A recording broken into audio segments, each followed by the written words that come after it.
इस एपिसोड की शुरुआत में अपने एमसी की आवाज में सुनाई देता है, मारे बिना इस रोड के आखिरी में जो मेडिकल टावर है उस टावर में मुझे पहुंचना पड़ेगा। ऑफ कोर्स इस रोड के अंदर बहुत ज्यादा टैप्स और मूविंग ऑब्जेक्ट है और इसके साथ अननोन मॉन्स्टर्स भी है। अगर तुम इस सारे मॉन्स्टर्स और टैप्स से बच भी जाओ तो फिर कैसल के अंदर एंटर करने के लिए तुमको मैजिक टावर की गार्ड जायंटी क्लाइंट को हराना पड़ेगा या फिर उसको अवॉइड करना पड़ेगा। मुझे इस टेस्ट को कंप्लीट करने के लिए 5 बार मौका मिला था, लेकिन तभी सिस्टम का नोटिफिकेशन आता है रिमेनिंग अटेम्प्ट 5x और तभी दिखाता है अपना एमसी तो बोल्डर से बच रहा है और उसके बाद फिर से नोटिफिकेशन आता है रिमेनिंग अटेम्प्ट 4x और दिखाता है अपने एमसी को तो मॉन्स्टर ने खा लिया है। तभी फिर से नोटिफिकेशन आता है रिमेनिंग अटेम्प्ट 3x और तभी दिखाता है अपने एमसी को तो जायंटिक लायन ने ब्रिज से फेंक दिया है। तभी फिर से नोटिफिकेशन आता है रिमेनिंग अटेम्प्ट 2x और दिखाता है इस बार जायंटिक लायन ने अपने एमसी को दाबूस लिया है। तभी फिर से नोटिफिकेशन आता है आपके पास सिर्फ एक ही अटेम्प्ट बाकी है। तभी अपने एमसी को दिखाता है जो टेलीपोर्ट होकर सीधा शुरुआत वाली जगह पे आ चुका है और उसके बाद उस लाइन के बारे में सोच रहा है किस तरह से उसको मारा था और तभी सीधा रोड के ऊपर बैठ जाता है और अपने मन में सोचता है मैं एक्सपेक्ट नहीं किया था कि मारने का जो पेन है वो मुझे इतना रियलिस्टिकली फील होगा। ये क्या पॉसिबल भी है? मुझे पता है किस तरह से ट्रैप्स और मॉन्स्टर से बचना है, लेकिन ये ब्लैक लायन तो अलग ही लेवल का है। मेरी करंट स्ट्रेंथ की मदद से मैं जीत भी नहीं पाऊंगा। तभी वो बुढ़ा बंदा आते बोलता है ये बहुत ज्यादा स्ट्रॉन्गर है ना? तभी एमसी भी बोलता है हाँ। तभी बुढ़ा बंदा बोलता है नया अटेम्प्ट करने से घबराओ मत। तभी एमसी बोलता है आप क्या बोलना चाहते हो? तभी बुढ़ा बंदा बोलता है मैं ये नहीं बोल सकता। तभी एमसी मन में सोचता है न्यू अटेम्प्ट इस जगह पे क्या अनदर वे इस रोड को चैलेंज करने का? ये सारे रोड्स का पाथ तो एक जैसा ही है, दोनों साइड ही तुमको डेट तक लीड करेगा, लेकिन मेरे पीछे क्या है? तभी पीछे की तरफ घूर के देखता है और कुछ देख के शॉक हो जाता है और बोलता है क्या उस जगह पे एक दीवार है? इस जगह की मैप के अंदर एक ट्रॉपिकल लेआउट है, इनमें से सिर्फ एक ही रोड तुमको मैजिक टावर के अंदर ले जाएगा और बाकी सारा डेट के पास। तो फिर उस जगह पे एक माउंटेन ना होके दीवार क्या कर रहा है? तभी थोड़ा सा मुस्कान के साथ बोलता है मैंने एक मूवी देखा था, उस मूवी के कैरेक्टर मेरे ऊपर बहुत ज्यादा इम्पेक्ट किया था और उस मूवी के मेन कैरेक्टर का सोचना था जो किसी ने नहीं किया वो मैं करके दिखाऊंगा और मैं भी उस कैरेक्टर की फुटप्रिंट्स को फॉलो करूंगा और कुछ नया करूंगा। और उस बुढ़े से बोलता है मैं जा रहा हूँ, ये बोल के सीधा दौड़ लेकर देता है उल्टी दिशा में और मन में सोच रहा है नया अटेम्प्ट करने से घबराना नहीं है। और उसके बाद स्पेल कास्ट करना शुरू कर दिया है मैजिक रीइंफोर्समेंट होस्ट ये बोल के सीधा दौड़ लगा देता है अपनी पूरी ताकत की मदद से। और तभी दिखाई था चारों तरफ तो थोड़ा सा अंदर अंदर हो गए और अपना एमसी भी ये देखे कुछ समझ भी नहीं पा रहा है। तभी रुक जाता है और सामने बुढ़े बंदे की तरफ देखते हुए बोलता है भरहट और फिर से दौड़ लगा देता है और बोलता है उसने मुझे नोटिस नहीं किया, इसका मतलब मैं दूसरे डायमेंशन के अंदर हूँ। और तभी दिखाई था लायन को वो तो कुछ नोटिस कर लिया है और सामने की तरफ दिखाई था लायन का एक पिचुअल अवतार आ चुका है उस जगह पे। और तभी एमसी बोलता है इसका मतलब मैं लायन को पास तो कर सकता हूँ, लेकिन तभी अपने एमसी लायन को देख के बहुत ज्यादा शॉक हो जाता है और लायन को दिखाई था उसके आसपास में तो और निकलना शुरू हो गए। और उसके बाद लायन को दिखाई था वो तो अपने हाथ के अंदर एक अटैक को रेडी कर चुका है और अपने एमसी भी स्पेल कास्ट करना शुरू कर दिया है मल्टी कलर इनर डेथ। और तभी दिखा लायन ने अटैक कर दिया जिस बात से पूरा डायमेंशियली काट जाता है बीच में से। और तभी अपने एमसी भी अपने अटैक को कर देता है कलर स्प्रे और ये बोलने के साथ ही दिखाई दे बहुत ज्यादा चमक आ जाता है, बहुत ज्यादा लाइट आ जाता है उस जगह पे और इस बार से लायन को कुछ दिखाई भी नहीं दे रहा है, हम लोगों को भी कुछ दिखाई नहीं दे रहा है। और उसके बाद सीधा जम करके एक लैंप पोस्ट के ऊपर आ जाता है और उधर से जम करके सीधे कैसल के अंदर घुसने की कोशिश कर रहा है और उसके साथ एक नोटिफिकेशन आता है तुमने बायरोड की टेस्ट को पास कर चुके हो। और अपने एमसी उसके बाद सीधा ही बेहोश हो जाता है और उसके बाद थोड़ा थोड़ा करके आंख खोलना शुरू कर दिया है और देखता है सामने की तरफ नीला आसमान को और उसके बाद चिल्लाते उठता है मेरा टेस्ट। अभी बायरोड बोलता है तुम चिंता मत करो, तुम टेस्ट को पास कर चुके हो, तुम पहले बंदा हो जिसने मेरे टेस्ट को पास किया। एक ऐसा टेस्ट है जिसके लिए हाईली क्रिएटिविटी और डिटर्मिनेशन की जरूरत होता है, गुड जॉब मैन। तभी एमसी हैंडशेक करते हुए बोलता है ऐसा कुछ नहीं है, आपके एडवाइस के बाद मैं सिर्फ मेरे सराउंडिंग को देखा। तभी बुढ़ा बंदा बोलता है इधर जो भी लोग आया था मैं सबको ये एडवाइस दिया था, एनीवे तुमने मेरे टेस्ट को पास कर लिया है, इस बार से मैं तुमको एक ब्लेसिंग दूंगा, तुम्हारा सबसे मीनिंगफुल रिलीक कौन सा है? तभी एमसी अपना रिंग को बाहर निकाल देता है और बोलता है ये वाला। तभी वो बुढ़ा बंदा बोलता है क्योंकि एक गॉड का ब्लेसिंग है, इस बार से मैं तुम्हारे रैली को एक लेवल से अप कर देता हूँ। एक बात और, इसके बाद से ये सिर्फ तुम्हारा ही होगा और कोई भी बंदा इसको इस्तेमाल नहीं कर पाएगा। तुम सोच सकते हो कि एक डिसएडवांटेज है, लेकिन इससे अच्छा कोई ब्लेसिंग हो नहीं सकता। तभी एमसी बोलता है क्या ब्लेसिंग का साइड इफेक्ट है? तभी वो बुढ़ा वाला बंदा बोलता है इस रिलीक के मदद से तुमको स्पेल यूज करने के टाइम पे चाइंटिंग नहीं करना पड़ेगा, क्या तुम इसको एक्सेप्ट करोगे? तभी एमसी बोलता है ऑफ कोर्स, इससे अच्छा तो मेरे लिए कुछ हो भी नहीं सकता। तभी बुढ़ा वाला बंदा बोलता है तो फिर ऑल राइट, ये बोल के उस रैली के ऊपर कुछ मैजिक इस्तेमाल करना शुरू कर दिया है जिस बात से एक फॉर्मेशन चालू हो जाता है। और तभी अपने एमसी मन में सोचता है यही है वायरट के मैजिक और उस बुढ़े के स्टेप के अंदर से कुछ चीज जाके उस रैली के अंदर घुस जा रहा है। और थोड़ी देर बाद दिखाई देता है इस रिंग आप हो चुका है एक नया लुक के साथ। अभी सिस्टम का नोटिफिकेशन आता है ring of faith and light rank legendary, पहले यूनिक रैंक पे था अभी लेजेंडरी रैंक पे पहुंच गए। Wisdom increase 250, magic power increase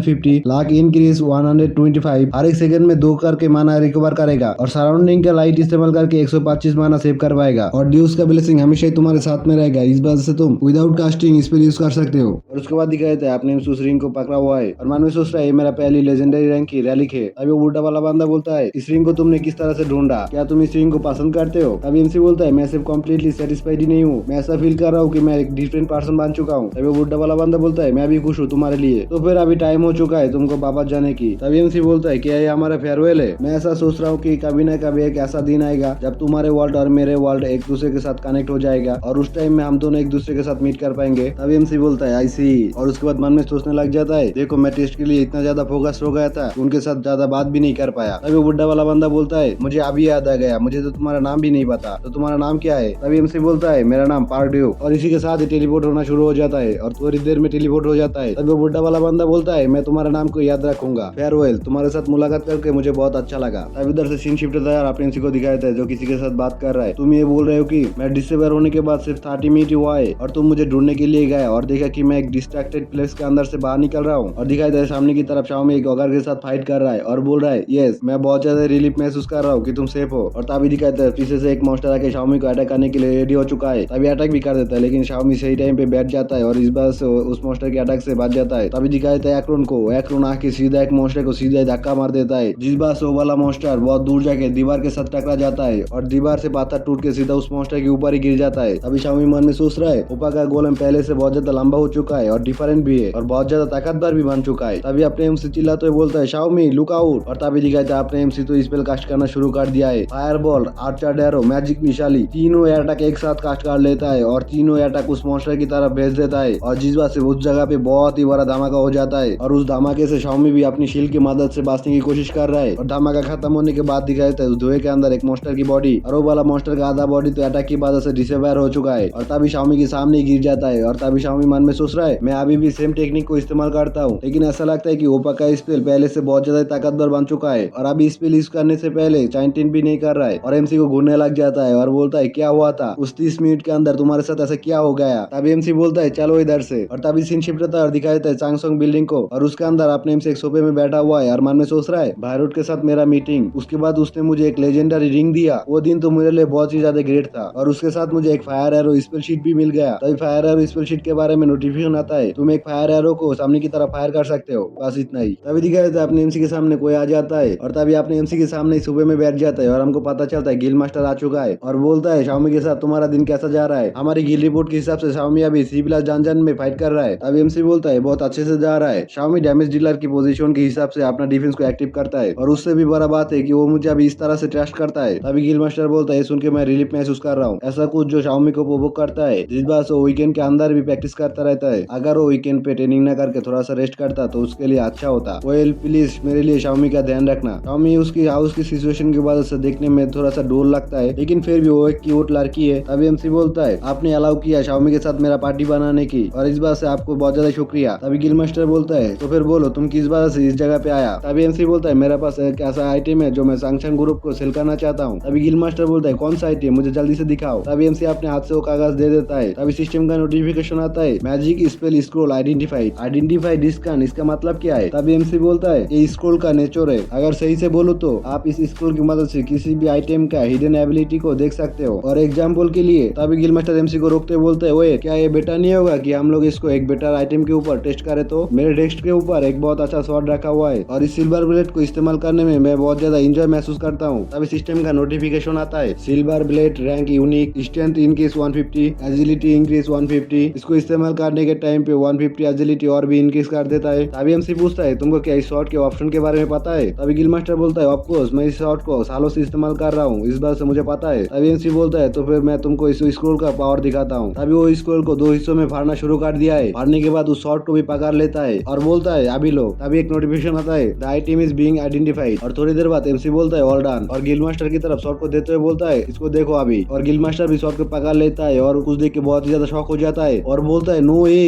इसके अंदर तो एक और ऑप्शन भी आ चुका है। और सिस्टम के नोटिफिकेशन के साथ नए ऑप्शन के बारे में पता चलता है स्टैमिना इंक्रीज बाय 55। अभी एमसी बोलता है यही है आइडेंटिफाई, कोई भी इक्विपमेंट के अंदर से इसका हिडन एबिलिटी को बाहर निकल कर लाता है, यही है आइडेंटिफाई स्कूल का पावर। अभी अपने एमसी आइडेंटिफाई के बारे में थोड़ा सा एक्सप्लेन करता है हम लोगों को। जब मैं DNF गेम खेलता था उस टाइम सारा आइटम अनक्लियर था। आइडेंटिफाई स्किल ऑलमोस्ट सारे लोगों के पास ही था, लेकिन इस दुनिया में बहुत सारे ऐसे रेलिक्स है जिनके आइडेंटिटी के बारे में किसी को पता नहीं, और इस जगह पे ऐसा कोई जॉब भी नहीं जो अनआइडेंटिफाई आइटम के अंदर से इन्फॉर्मेशन को निकल पाए। और इसी वजह से मैं इस स्पेल का यूजर बना। और तभी प्रेजेंट में सीन शिफ्ट होता है जिधर गिल मास्टर अभी भी सोच रहा है 10 साल हुआ जब से मैं एक अबिगेन बना, और गिल मास्टर बनने के बाद मैं काउंटेस अबिगेन को काउंटेस एबिलिटी के साथ देखा, लेकिन इसके जैसे एबिलिटी वाला बंदा मैं पहले कभी भी नहीं देखा। तभी MC बोलता है तो फिर तुम क्या सोचते हो इसके बारे में? तभी गिल मास्टर बोलता है रुको थोड़ा सा, मुझे थोड़ा सा सोचने दो, और फिर से सोचना शुरू कर दिया है। एक ऐसा प्रोडक्ट है जिसको रिप्लेस नहीं किया जा सकता है, और ये एक ऐसा चीज है जो सिर्फ मिस्टर पार्डोई की मेक कर सकता है। तभी MC से पूछता है एक दिन में तुम कितना ज्यादा स्कोर मेक कर सकते हो? तभी MC बोलता है 120, इससे ज्यादा एक दिन के अंदर मेक करना मेरे लिए इम्पॉसिबल है, और मैं चाहता हूँ ब्लू क्रिस्टल गिल्ड इसका सोलो सेलर बने, और इसका मिनिमम कॉस्ट होगा 20 मिलियन ऑन। मैं प्लानिंग कर रहा हूँ कि मार्केट की डिमांड के ऊपर इसका प्राइस को अप कर दूंगा। तभी गिल मास्टर बोलता है अगर तुम मुझे प्रॉफिट की 10% दोगे तो फिर मैं सेल्स और डिस्ट्रीब्यूशन को देख लूंगा, तो इसके बारे में क्या सोचते हो? तभी MC बोलता है सुनने में तो अच्छा ही लग रहा है। तभी गिल मास्टर बोलता है ये आइडेंटिफाई स्क्रॉल एक बहुत ज्यादा क्योस फैला देगा। तभी MC भी बोलता है मैं भी ऐसा ही कुछ देखना चाहता हूँ। तभी सीन शिफ्ट होता है 5 दिन के बाद जिधर MC बोल रहा है आइडेंटिफाई स्क्रॉल की वजह से अबिगेन लोगों को रैली को देखने का नजरिया चेंज हो गया। तभी दिखाए थे कुछ न्यूज़पेपर की हेडलाइंस को, blue crystal guild 3 types bombs के बाद अब एक नया एक्सक्लूसिव अनाउंसमेंट किया है, कुछ भी आइटम की रैंक को पता करने का नया तरीका। और अपने MC भी बोल रहा है रैली का रैंक एबिलिटी बहुत सारे इवेंट के बारे में पता कर सकते हो। जैसे कि मैं एक्सपेक्ट किया था ये प्रोडक्ट हिट हुआ और इसका मार्केट प्राइस बहुत ज्यादा जल्दी से बढ़ने लग गया, और इसकी वजह से बहुत सारे मीडिया हाउस मुझे इंटरव्यू के लिए बुलाया और मुझे गेस्ट बना के एक मीडिया कैंपेन के लिए रिक्वेस्ट भी किया, और उन लोगों ने मेरे लिए एक फैन क्लब भी मेक किया है। तभी दिखाए थे एक लड़की को जो कंप्यूटर के सामने बैठा हुआ है। तभी वाइस डायरेक्टर को बोलता है मिस्टर डिहो 5 दिन पहले आइडेंटिफाई स्क्रॉल पहले डिस्ट्रीब्यूट किया था राइट? तभी वाइस डायरेक्टर बोलता है हाँ ऐसा ही था। फर्स्ट डे पे ट्रेनिंग पीरियड के अंदर इसका प्राइस था 20 मिलियन ऑन, लेकिन अभी ये 33 मिलियन ऑन की मार्क से ट्रेड कर रहा है। मैंने कभी सोचा नहीं था एक सिंगल अबिगेन की स्टेटस इतना जल्दी इतना ज्यादा चेंज हो सकता है। अगर बाहर कोई आइडेंटिफाई स्क्रॉल का प्रोड्यूसर के बारे में लीक हो गया तो वो लोग जरूर से अपना मूव करेगा, इसीलिए मैं सोचता हूँ कि उन लोगों से पहले हम लोगों को मूव करना चाहिए। तभी वो लड़की बोलता है मैंने सुना मिस लियोन्सी का पार्डियो के साथ कॉन्टैक्ट है, मिस्टर डिहोचो मिस लियोन्सी के साथ बात करके पार्डियो के साथ हमारा एक मीटिंग अरेंज करो। तभी वाइस डायरेक्टर बोलता है मैं समझ गया। तभी उधर से सीन शिफ्ट होता है अपने MC को दिखा देता है जो मन में सोच रहा है जैसे कि मैंने एक्सपेक्ट किया था अबिगेन के ऊपर मेरा इन्फ्लुएंस इंक्रीज हो रहा है, अभी तो सिर्फ स्लोली ग्रो हो रहा है, लेकिन फास्टली ग्रो होने के लिए बॉर्डर इसके लिए नेसेसरी बन जाएगा, और इसको करने के लिए मेरा लक्ष्य था ऐसा कोई ऑर्गेनाइजेशन जो नेशंस के साथ कॉन्ट्रैक्टेड है उसके साथ कॉन्ट्रैक्ट मेक करना। लेकिन तभी उधर से सीन शिफ्ट होता है KBI का मेन बिल्डिंग को दिखाते हुए जिधर कोई बोल रहा है मिस्टर पार्डियो। तभी दिखाए थे मिस लियोन्सी को जो आते हुए बोलता है तुमने क्या ज्यादा इंतजार तो नहीं किया? तभी MC बोलता है नहीं ऐसा कोई बात नहीं है, किसको पता था कि KBI मुझे पहले मीट करने के लिए बोलेगा? तभी मिस लियोन्सी बोलता है मिस्टर पार्डियो KBI शियोल बैंस के अंदर है क्या तुम्हारा पहली बार है? तभी MC बोलता है देखने में तो ऐसा लग रहा है कि शियोल बैंस के लोग बहुत ज्यादा बिजी है। तभी मिस लियोन्सी बोलता है डांजन गिल्ड मैनेजमेंट एंड अबिगेन रिलेटेड सारा डॉक्यूमेंट इस जगह पे आता है, इस बार से इन लोगों को रेस्ट लेने का भी टाइम नहीं मिलता। तभी उधर से एक ऑफिस के सामने चला जाता है और MC से बोलता है इस जगह पे आ जाइए, और दरवाजे को नॉक करते बोलता है डायरेक्टर मैं लियोन्सो मिस्टर पार्डियो को लेके आया हूँ। तभी अंदर से डायरेक्टर बोलता है प्लीज कम इन। तभी अपने MC मन में सोचता है ये पर्सन KBI शियोल बैंस का डायरेक्टर है। तभी डायरेक्टर बोलता है मुझे माफ करना आपको इस जगह पे बुलाने के लिए, मैं खुद ही आपके साथ मीट करने के लिए जाना चाहता था, लेकिन बाहर हम लोगों के ऊपर बहुत सारे लोगों को नजर रहता है। मैं हूँ जांगमी जो KBI शियोल बैंस का डायरेक्टर। तभी MC मन में सोचता है ये लोग साउथ कोरिया का SS रैंक का अबिगेन है, इन लोगों ने मुझे बुलाया, ये कोई जोक नहीं है। मिस्टर पार्डियो मैं सीधा पॉइंट पे आता हूँ। तभी MC बोलता है ठीक है मैं भी ऐसा ही चाहता हूँ, हम KBI वालों बिलीव करते हैं कि आप आने वाला राइजिंग स्टार हो इस साउथ कोरिया का जो सामने जाके साउथ कोरिया को प्रेजेंट करेगा। और ये सीन के तो अपने MC थोड़ा सा शॉक हो जाता है और बोलता है क्या राइजिंग स्टार? ये आप एक ऐसा अबिगेन हो जो अटैक डिफेंस बाफ skill golem scroll production ETC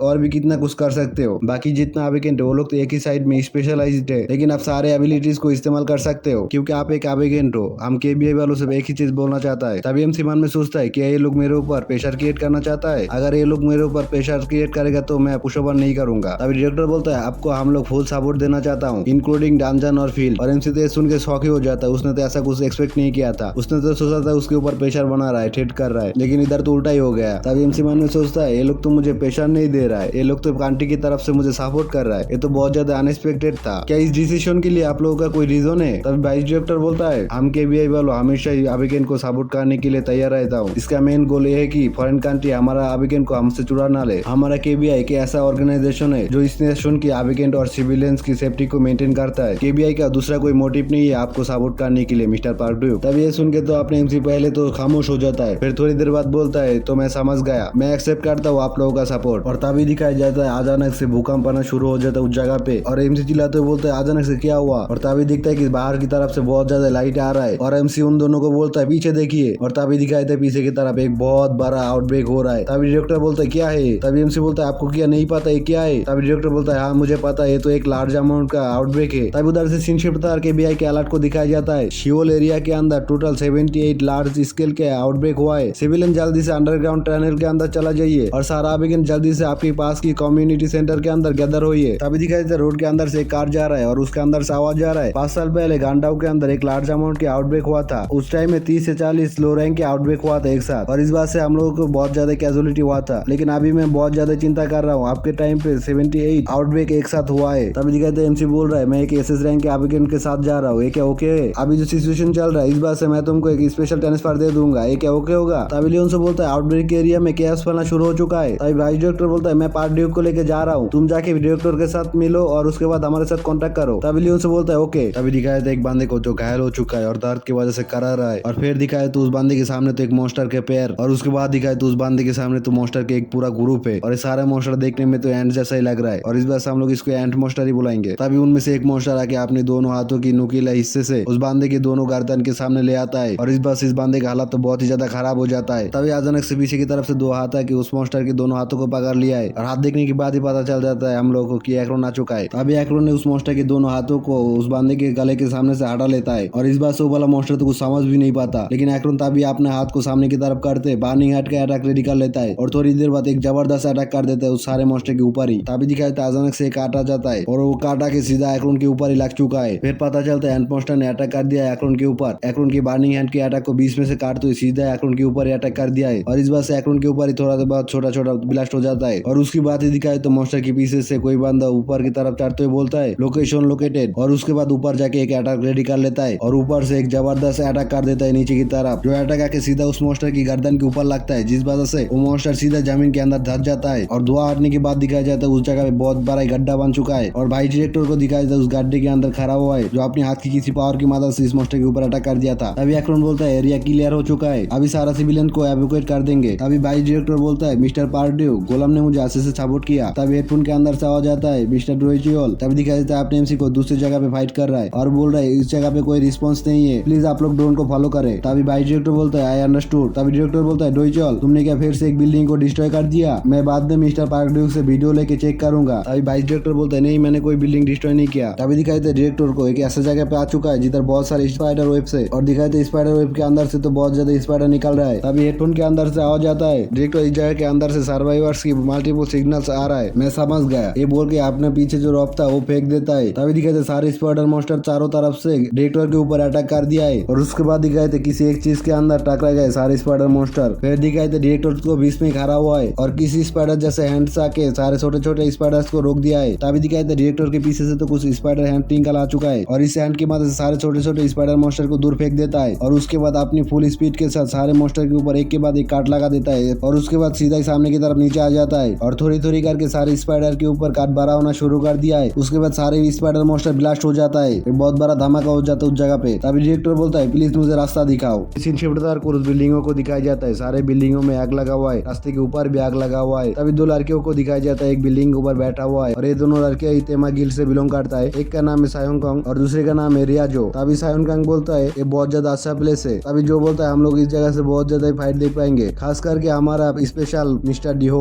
और दिखाते भाई डायरेक्टर तो एक बहुत बड़ा मॉन्स्टर के साथ फाइट कर रहा है और उस मॉन्स्टर के ऊपर अटैक करने के लिए अपने हाथ को पूरा चार्ज कर चुका है और एक ही जबरदस्त मुक्के के साथ उस मॉन्स्टर को सीधा ही दूर फेंक देता है। तभी उन दोनों में से एक लड़की बोलता है तो हमेशा जैसे बहुत हॉट है। तभी दूसरी तरफ देखते हुए बोलता है यार उस साइड में देखो उधर तो बेग डुई है। तभी दूसरा लड़की बोलता है इस जगह से पता करना बहुत मुश्किल है लेकिन देखने में ऐसा लगता है कि रामिया हार्ट हो चुका है। तभी शियोनकांग बोलता है अगर वो मर जाए तो हमारे ऊपर बहुत ज्यादा फेवर करके जाएगा। तभी रिया जो कुछ नोटिस करता है और दिखाई देता अपने एमसी उस तरफ भी जा रहा है पैदल और शियोनकांग से बोलता है ये पर्सन ये क्या पार्ड्यूक है। तभी शियोनकांग बोलता है क्या पार्ड्यूक इस जगह पे क्या करेगा, हमारा मेन ऑब्जेक्ट इस जगह पे आ चुका है, सो क्या हम लोग उसका स्किल को देखे। और दिखाई था अपने एमसी तो उस जगह पे जाके रामिया के ऊपर अपने हीलिंग स्किल का इस्तेमाल कर दिया है, हीलिंग हैमन और वो लड़की धीरे धीरे हील होना शुरू कर दिया है। तभी गिल मास्टर बोलता है वाह तुम्हारे पास एक हीलिंग स्पेल भी है और इसका हीलिंग पावर तो बहुत ही ज्यादा अमेजिंग है। तभी एमसी बोलता है मैं इसको ज्यादा इस्तेमाल नहीं करता हूँ क्योंकि ये मेरा बहुत ज्यादा माना खा लेता है। तभी गिल मास्टर बोलता है फिर भी ये वाला स्किल ए या फिर बी लेवल से भी ऊपर का हायर लेवल का स्किल है। तभी एमसी के पीछे खड़ा जितना भी आबिगेंट थे वो लोग बातें बनाना शुरू कर दिया है, ये बंदा तो ऑलराउंडर है। तभी दूसरा बंदा बोलता है मैं एक सीरिया का एविकेंट हूँ, फिर भी उससे भी कम एबिलिटीज को इस्तेमाल कर सकता हूँ। तभी दिखाई देता है रामिया लड़की तो उठ चुका है और बोलता है थैंक यू मिस्टर पार्ड्यूक। तभी एमसी बोलता है उसका बाहर का ऊँट तो हील हो चुका है, लेकिन अगर उस अटैक के अंदर कोई पॉइजन होगा तो अभी तक हील नहीं हुआ होगा, इसलिए उसको थोड़ा सा रेस्ट करना चाहिए। तभी गिल मास्टर भी बोलता है हाँ मैं भी तुम्हारे साथ एग्री करता हूँ। लेकिन तभी दिखाई तो रामिया लड़की तो उधर से दौड़ के जा रहा है और बोल रहा है मैं बाकी का तुम्हारे ऊपर छोड़ रहा हूँ, ये बोल के उधर से सीधे दौड़ के चला जाता है। तभी उधर से सीन शिफ्ट होता है और डायरेक्टर को दिखाता है जो कुछ सिविलियंस के साथ आ रहा है और बोल रहा है मैं कुछ सिविलियंस को मिला जो इस दुकान के अंदर छुपा हुआ था। इनमें से एक पर्सन बोल रहा है कि इसने एक डिपार्टमेंटल स्टोर के अंदर एक बहुत बड़ा मॉन्स्टर देखा है, लेकिन मुझे अभी तक नहीं मिला। तभी अपने एमसी मन में सोच रहा है कि एक बॉस मॉन्स्टर हो सकता है। तभी डायरेक्टर से बोलता है मैं इस साइड में जा रहा हूँ, प्लीज बी केयरफुल। तभी जमीन के नीचे से एक मॉन्स्टर सीधा बाहर निकल आता है और अपने एमसी के ऊपर अटैक कर देता है, लेकिन अपने एमसी तो उस जगह से गायब हो चुका है। तभी वो दोनों लड़कियों की तरफ दिखाई जाता है। तभी सोएन कांग बोलता है ये तो एक वेनमस आर्चन है। तभी रिया जो बोलता है शायद से एक ए या फिर बी लेवल का बॉस मॉन्स्टर हो सकता है। ये तो बहुत ज्यादा सरप्राइजिंग था, उसने इस मॉन्स्टर का साउंड अटैक को डॉस कर लिया। हो सकता है बैक टू कम उम्र में गिल मास्टर बन गया, लेकिन उसकी गिल मेंबर के मैनेजमेंट बहुत ही घटिया है। उसकी गिल की लोअर लेवल की मेंबर्स को ये तक भी पता नहीं इसके जैसा लेवल वाला मॉन्स्टर के अटैक को किस तरह से हैंडल किया जाता है, और इस बार से उसके लिए बहुत ज्यादा डिफिकल्ट होने वाला है। तभी दिखाई तो उस मॉन्स्टर के ऊपर अचानक से कुछ फायर अटैक आ जाता है और उसके बाद सीधा एक बहुत बड़ा धमाका हो जाता है। और तभी दिखाई एमसी के सामने कुछ बंदे को वो लोग चिल्लाते हुए बोल रहा है एक ऐसा था इस लेवल की फायर पावर इस बॉस मॉन्स्टर को मारने के लिए काफी है। तभी दूसरा वाला बंदा बोलता है वो लोग स्टार गिल को नीचे नजरों से मत देखो। तभी एमसी मन में सोच रहे बहुत बुरा हुआ,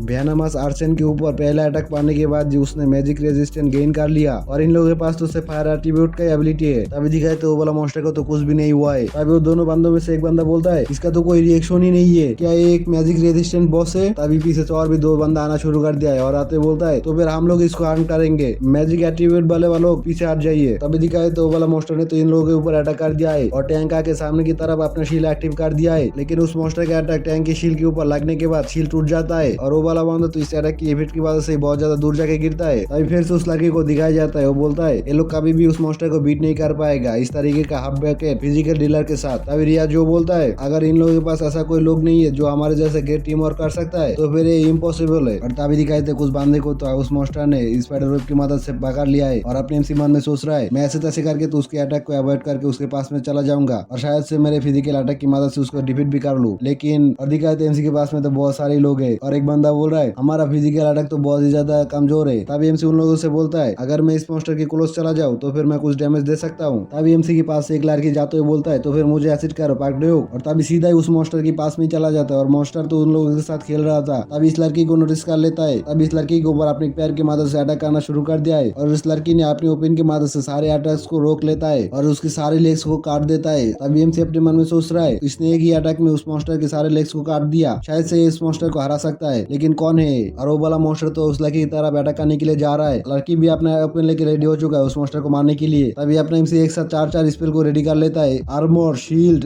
स्टेल्थ, होश, और एक साथ चारों के चारों स्किल उस लड़की के ऊपर इस्तेमाल कर देता है, जिस वजह से उस लड़की का अटैक और भी ज्यादा बढ़ जाता है। और उसके बाद सीधे फायर एरो को अटैक कर देता है उस मॉन्स्टर के ऊपर और बोलता है उसको मुझे प्रॉपर्ली असिस्ट करना पड़ेगा। और इतना ज्यादा ताकत मिलने के बाद वो लड़की भी अपना एक स्किल को एक्टिव कर लेता है और इसके बाद सीधा उस मॉन्स्टर की तरफ अटैक करने के लिए चला जाता है और वो मॉन्स्टर भी अपने पैरों की मदद से उस लड़की के ऊपर अटैक कर देता है। वो लड़की अपनी पूरी स्पीड के मदद से उस मॉन्स्टर की तरफ बढ़ रहा है और छोटा छोटा अटैक करके उस मॉन्स्टर के पैरों को काटते हुए सीधा सामने की तरफ बढ़ रहा है और सीधा सामने आके पूरा ताकत लगा के एक बहुत बड़ा अटैक कर देता है उस मॉन्स्टर के ऊपर, जिस बात से उस मॉन्स्टर का तो दो हिस्से में काट जाता है और वो वाला मॉन्स्टर सीधा ही उस जगह पे मारा जाता है। और आपने एमसी भी ये देख के बहुत ही ज्यादा खुश हो जाता है। तभी वो लड़की सीधा एमसी की तरफ चला जाता है और बोलता है पार्ड्यूक क्या तुमने अभी भी मुझे याद नहीं कर पाया। फिर अपना मास्क को हटाते बोलता है मैं हूँ Yoshin, long time no see do you. तभी एमसी बोलता है यो तुम भी एक अभिगन बन चुके हो। तभी वो लड़की यो बोलता है हाँ मैं इंग्लैंड के एक गिल्ड के लिए काम करता हूँ, रिसेंटली मेरा कॉन्ट्रैक्ट एक्सपायर हो चुका है, इस वजह से मैं कोरिया वापस आ गया। तभी यो के पीछे एक बहुत बड़ा धमाका हो जाता है और दोनों ही उस तरफ देखते बोलता है हमारे पास अभी बात करने का टाइम नहीं है, चलो पहले इस आउटब्रेक को देखते हैं। तभी वाइस डायरेक्टर बोलता है मिस्टर पार्ड्यूक मैं आपके साथ पॉइंट बी पे मिलता हूँ। तभी दिखाई देता है डायरेक्टर को, वो भी बोल रहा है मैं भी ऑलमोस्ट आ चुका हूँ, इसके बाद हम लोग दूसरे एरिया में जाएंगे। तभी एमसी बोलता है ओके गाइस मैं आप लोगों के साथ ज्वाइन हो रहा हूँ। तभी ये भी बोलता है मैं इस एरिया को सपोर्ट कर रहा हूँ, जब भी आउटब्रेक खत्म होगा उसके बाद मैं तुम्हारे साथ मिलने के लिए ब्लू स्टार गिल्ड में आऊंगा। तभी एमसी बोलता है तो फिर ठीक है मैं भी तुम्हारे लिए उस जगह पे इंतजार करूंगा। तभी दिखाई तो दोनों लड़कियों को, एक लड़की बोल रहा है तो फिर तुम क्या सोचते हो इसके बारे में। तभी दूसरा बोलता है मैं पक्का श्योर तो नहीं हूँ इसका स्पेल के पावर के बारे में, लेकिन डेफिनेटली उसका बाफ एंड अटैक स्किल बाकी एवरेज एविकेंट से बहुत ज्यादा डिफरेंट है और उसके पास हीलिंग एबिलिटी भी है और अभी से उसके ऊपर हम लोगों को नजर बनाए रखना पड़ेगा। तभी उधर से सीन शिफ्ट होता है 3 दिन के बाद कम्प्लीटली लार्ज स्केल आउटब्रेक को सरफेस करने के बाद। और तभी आपने एमसी एमसी का स्टेटस दिखाया जाता है। यूजर पर duke level 31, 31 plus 9 plus 11, rank ई स्टन 35 से 35 भी है। इंडोरेंस 96 से बार के 102 बन चुका है। इंटेलिजेंस 308 से बार के 581 हो चुका है और मैजिक पर 391 से बार के 910 हो चुका है। तो बहुत ही ज्यादा बार गया एमसी का मैजिक पावर। डेक्सटरिटी 146 से बार के 152 हो चुका है। लाख 5 से बार के 130 हो चुका है। बहुत ही ज्यादा लाख बार गया, लेकिन हमारा किस्मत कभी नहीं बारेगा। चार्म 43 से 43 पे ही है। फिजिकल डिफेंस 11 से 11 ही है और मैजिकल डिफेंस 11 से बार के 136 हो चुका है। और अपने एमसी के पास अभी भी 50 स्टार्ट पॉइंट अवेलेबल है। तभी दिखाया था अपने एमसी को एक चेयर में बैठा हुआ है और बोल रहा है इस बैटल के बाद से मेरा स्टार्ट पॉइंट बहुत ही ज्यादा बढ़ गया। फाइनली मैं विजार्ड लेवल 31 पे पहुंचने के बाद क्लास 4 की विजार्ड बन चुका हूँ। और ये सब सुन के मैं ड्यूस मार्केट के अंदर से कुछ स्पेल खरीद के लाया हूँ। तभी एक सिस्टम का नोटिफिकेशन आता है और वो सारे स्पेल के बारे में बताया जाता है। Class 3 spell dispel magic, class 3 spell fly, class 4 spell stone skin, class 4 spell ice storm has been learn. आपने एमसी ये चारों स्पेल ही लर्न कर चुका है और इसके साथ ही मुझे नहीं लगता ड्यूस नेट की लोकल सर्वर के अंदर और कोई भी स्पेल अवेलेबल है। तभी एमसी के पास एक बंदा आ जाता है और आते हुए बोलता है एक्सक्यूज मी, क्या आप मिस्टर पार्ड्यूक हो? तभी एमसी बोलता है यस मैं ही हूँ पार्ड्यूक। तभी वो बंदा बहुत ही खुश हो जाता है और बोलता है मेरा नाम है दीपोंगशिन, आपने कल आउटब्रेक के अंदर मुझे बचाया था और आपका शुक्रिया, आपने मुझे इस जगह पे बुलाया। तभी एमसी बोलता है ठीक है बैठ जाओ। तभी वो बंदा बोलता है आई एम सॉरी, मैं बहुत ज्यादा खुश हो गया था आपको देख के और मैं सोचा नहीं था कि आप मुझे फिर से कांटेक्ट करोगे। तभी एमसी बोलता है मुझे भी एक हेल्प चाहिए मेरे असिस्ट को लॉन्ग टर्म के प्लानिंग के लिए। एनीवे तुम मेरे साथ कंफर्टेबली बात कर सकते हो, हम दोनों सेम एज की है। और तभी वो बंदा थोड़ा सा घबराते हुए बोलता है मैं कैसे आपके साथ ऐसे बात कर सकता हूँ मिस्टर पार्ड्यूक। तभी एमसी बोलता है कंफर्टेबली। तभी वो बंदा बोलता है ठीक है ओके फाइन। और अभी भी वो बंदा घबरा ही रहा है और बोल रहा है मैं आपके साथ कंफर्टेबली बात करूंगा पार्ड्यूक। और अपने एमसी भी बोलता है मेरे लिए भी कंफर्टेबल होगा। तभी वो बंदा बोलता है ओके देन आपको क्या फाइनेंशियल प्लानिंग छोड़ के और भी किसी चीज में मदद चाहिए मेरा? ये सारे बुक्स को देखो, इनमें से कुछ तो देखने में ऐसा लग रहा है कि अदर वर्ल्ड का है। तभी एमसी बोलता है हाँ तुम सही बोल रहे हो, रिसेंटली मुझे अदर वर्ल्ड की लैंग्वेज बुक में इंटरेस्ट आ चुका है मेरी एसेट मैनेजमेंट के साथ। मैं चाहता हूँ कि तुम मेरे लिए रिसर्च करके जो टूल्स बुक्स मुझे चाहिए हो तुम इक्विप करके दो मुझे। तुमको जो चीज चाहिए जैसे कि ऑफिस सैलरी रेंट मैं सबके लिए पे करूंगा। ये कॉन्टैक्ट देख लो पहले। तभी वो बंदा कॉन्टैक्ट को उठाते हुए बोलता है अगर शॉर्ट में बोलो तो मैं आपका मैनेजर हुआ राइट? तभी एमसी बोलता है हाँ तुम सही बोल रहे हो, खास करके अदर वर्ल्ड की जितना भी लैंग्वेज बुक्स है मैं चाहता हूँ सारा कलेक्ट करना। तो फिर तुम क्या सोचते हो इसके बारे में? अभी वो बंदा तो बहुत ही ज्यादा खुश हो जाता है और बोलता है ऑफ कोर्स मैं भी करना चाहता हूँ, तो मैं कब से शुरू करूँ? तभी एमसी बोलता है थैंक यू मेरे ऑफर को एक्सेप्ट करने के लिए और पॉकेट से एक बैंक कार्ड निकाल लेता है और उस बंदे को देते हुए बोलता है ये लो इस कार्ड को रख लो, इसका लिमिट है 1 बिलियन, तुम परचेस करना शुरू कर दो और मुझे टेक्स्ट करके बताना प्रोग्रेस कैसा चल रहा है। तभी वो बंदा मन में सोच रहा है 1 बिलियन लिमिट वाला कार्ड। तभी एमसी बोलता है तो फिर मैं तुम्हारे ऊपर सब कुछ हो रहा हूँ और कोड पहना शुरू कर दिया है। तभी वो बंदा बोलता है क्या आप अभी निकल रहे हो? तभी एमसी बोलता है हाँ मेरा एक और अपॉइंटमेंट है, मैं तुम्हारे साथ आगे भी काम करना चाहता हूँ। तभी वो बंदा बोलता है आप मेरे ऊपर छोड़ सकते हो और ये मेरा ऑनर है आपके साथ काम करना। तभी एमसी जाते हुए मन में सोच रहा है मैं होप करता हूँ कि ये मेरे लिए एक यूजफुल स्पेल एक्वायर कर सके। तभी उधर से सीन शिफ्ट होता है और दिखा देता है कोई तो जाम किया या फिर दौड़ के जा रहा है। तभी पता चलता है कि शाओमी और यूही दोनों प्रैक्टिस फाइट कर रहा है। तभी यूही बोलता है मिस शाओमी आपका टैंकिंग स्किल तो बहुत अच्छा है और ये बहुत ज्यादा ताकतवर है। और ये बोलने के बाद सीधा शाओमी के ऊपर एक अटैक कर देता है और शाओमी अपनी डाल की मदद से उस अटैक को रोक देता है। और तभी दिखा देता है अपने एमसी उस ट्रेनिंग ग्राउंड के अंदर आ चुका है और उन दोनों का फाइट देखते हुए बोलता है शाओमी यूही तुम दोनों अभी भी फाइट कर रहे हो? और अपने एमसी की आवाज सुन के तो दोनों लड़कियां ही फिर रुक जाता है फाइट से। और यूही बोलता है मैं कोरिया वापस आया हूँ, बहुत दिन हो गया, सोचा कि अराउंड के अंदर थोड़ा सा घूम लिया जाए। और घूमते घूमते ब्लू क्रिस्टल गिल की क्लोज में आ चुका था और इस बात से अंदर आ गया और ट्रेनिंग ग्राउंड के अंदर आके देखा कि मिस शाओमी अकेला ही था और इसी बात से हम लोगों ने डिसाइड किया कि एक प्रैक्टिस मैच हो जाए। तभी एमसी बोलता है आई सी, तो फिर शाओमी के बारे में तुम्हारा क्या ख्याल है? तभी यूही बोलता है मैं इंग्लैंड के अंदर भी मिस शाओमी जैसा एविगेंट नहीं देखा, वो अपनी टैंक की रोल के लिए बहुत ज्यादा जज्बाती है। तभी एमसी बोलता है रियली? तो फिर तुम क्या सोचते हो शाओमी? तभी शाओमी बोलता है अगर मैं कुछ मोमेंट के लिए भी केयरलेस हो जाऊँ तो मेरा प्रोटेक्टिव गार्ड कोई हेल्प नहीं कर पाएगा। जब इन्होंने मेरे ऊपर फिजिकली अटैक किया मुझे ऐसा लग रहा था कि मैं आपको गार्ड कर रहा हूँ ड्यू कोपा। तभी यूही बोलता है थैंक यू मिस शाओमी। तभी एमसी बोलता है मैं बहुत ज्यादा ग्लाड हूँ कि तुम दोनों का फर्स्ट इंप्रेशन बहुत अच्छा गया। जिस बात से मैं तुम दोनों के पास आया हूँ वो ये है कि जब तक यूही नया गिल ढूंढ ना ले मैं चाहता हूँ हमारी टीम के अंदर यूही को रिकॉर्ड करने के लिए। तो फिर तुम दोनों क्या सोचते हो इसके बारे में? तभी शाओमी बोलता है ये बहुत ज्यादा अच्छा होगा, हमारी टीम के अंदर एक फिजिकल अटैकर का जरूरत था टीम फॉर्मेशन कंप्लीट करने के लिए। तभी यूही बोलता है ऑफ कोर्स जिस टीम के अंदर पार्ड्यूक जैसा ऑलराउंडर है, मिस शाओमी जैसा टैंकर है, उस टीम के अंदर मैं ऑफकोर्स आना चाहूंगा। तो फिर इसका मतलब तो यही होता है मैं मेरे सराउंडिंग की किसी भी चीज के बारे में चिंता ना करते हुए अराउंड के अंदर अच्छे से दौड़ पाऊंगा। तभी एमसी बोलता है डेफिनेटली उस टाइम देखने के बाद तुम मुझे ट्रैश कर सकते हो, तुम डेफिनेटली क्रेजी होकर फाइट कर सकते हो, मैं तुमको प्रॉपर्ली असिस्ट करूंगा। तभी यूही एमसी के पास आ जाता है और बोलता है मैं तुम्हारे मुंह से ऐसा कुछ सुनना नहीं चाहता था। तभी एमसी बोलता है मुझे लगता है मैंने कोई गलत बात बात नहीं बोला और ये दोनों तो झगड़ा करना शुरू कर दिया है। तभी यूमी बोलता है तुम इस तरह से बातें करना बंद करो और पीछे दिखाई तो शाओमी तो इन दोनों को देख के बहुत ज्यादा जेलस हो रहा है। तभी थोड़ी देर बाद बोलता है एक्सक्यूज मी, ऐसा लगता है कि आप दोनों बहुत ही ज्यादा क्लोज हो। तभी एमसी बोलता है ओ मैंने तो तुमको प्रॉपर्ली इंट्रोड्यूस ही नहीं करवाया, ये लड़की जब से हम मिडिल स्कूल के अंदर था उस टाइम से मेरा फ्रेंड है। और तभी यूमी एमसी के हाथ पकड़ लेता है और बोलता है मैं उसका गर्लफ्रेंड भी हूँ। और शाओमी ये सुन के तो बहुत ज्यादा चौंक जाता है और बोलता है क्या।